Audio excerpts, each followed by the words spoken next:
one of the things about the Iowa State Fair that happens. And we kept an eye on it because anytime there's an election coming, guess where they decide to come? The fair. A couple of things about that, though. One, OC and I were having a conversation because we know people who are not from Iowa or have not been in Iowa a long time.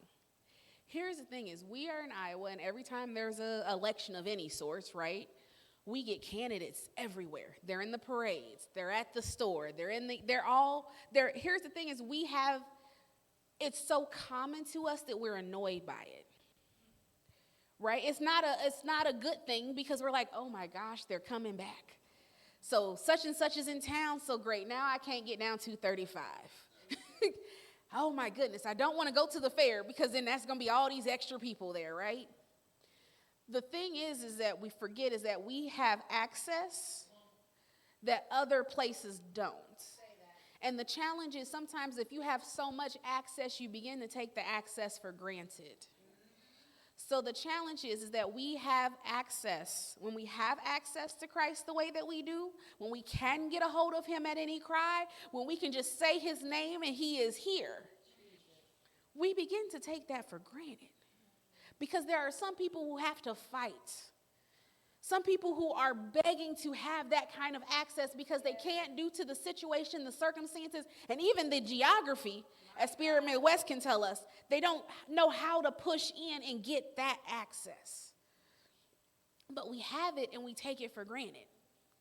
The other part of it is, sports teams made me upset, but I think the politicians made me more upset. Here is the thing is, if we serve the same God, right? Yesterday, today, and forevermore, he is the same. I say that because no matter who has ruled throughout history, good, bad, whatever, God has kept his people in all circumstances, right?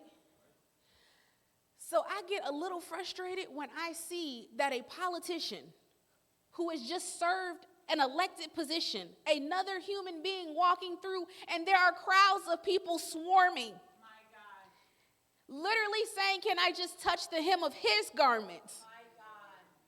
A human who can't do anything. A human who's hoping to get into a position of power, but doesn't have a position of power yet. Jesus. But we serve the King of Kings and the Lord of Lords. My God. Who will exceed after those politicians have long died, gone, and turned back into the dirt of the earth. And we don't want to show up. Why does our king, I look back to the Bible, I'm like, that had to be awesome that Jesus came in and there were crowds. Yes. They flocked to him. They went to him. And now we are flocking to politicians and people. So I guess I was just looking, I was like, man, I want like a Bible up at the fair and like people just to run just to touch the pages of it. You know, like I want something else because I'm like, okay, I'm getting mad now. Like, I don't care if it's Pence, Trump, Biden, Kamala. I don't care who it is. But if people can come out like this and literally fight over each other, to touch their hand, to shake their hand, to be in their presence, to get a photo with them, how much greater is my God?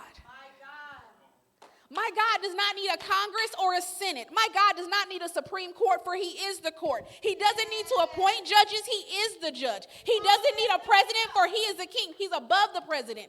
He doesn't need elections, for he was appointed and anointed in the seat that he sits in. So I will not bow to anybody on this earth who was created like I was.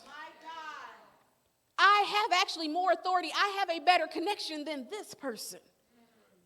Because they are seeking the approval of man, and I am seeking the approval of God who created them and me. I say this to say, as I walk through the fair, and it's awesome, and I see all the gifts and the talents, I'm just excited by the fact that, like, wow, our God is awesome. I don't know if you guys have ever had those moments where you just walk by and you just think about how awesome God is. But I put that in perspective because I get how Jesus braided that whip. I get it. He's working on me. I get it.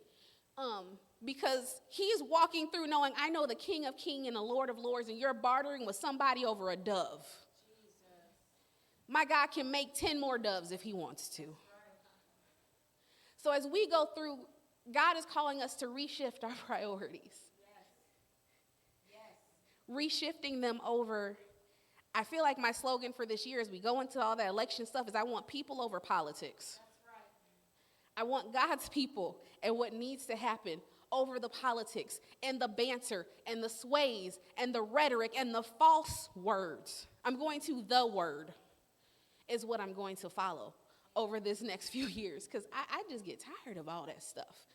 But that's the thing is that we have to make sure that we're prioritizing the right things and understand the access that we have and taking advantage of that. We have the ability not just to touch the hem of his garments, but to lay at his feet. So as we continue to go forward, I challenge you to continue to press through, to continue to remember who is your God, who he is and whose you are as we go forward. Because as the winds and the waves come, we serve a God that no matter what happens has been the same yesterday, today, and forevermore. Amen.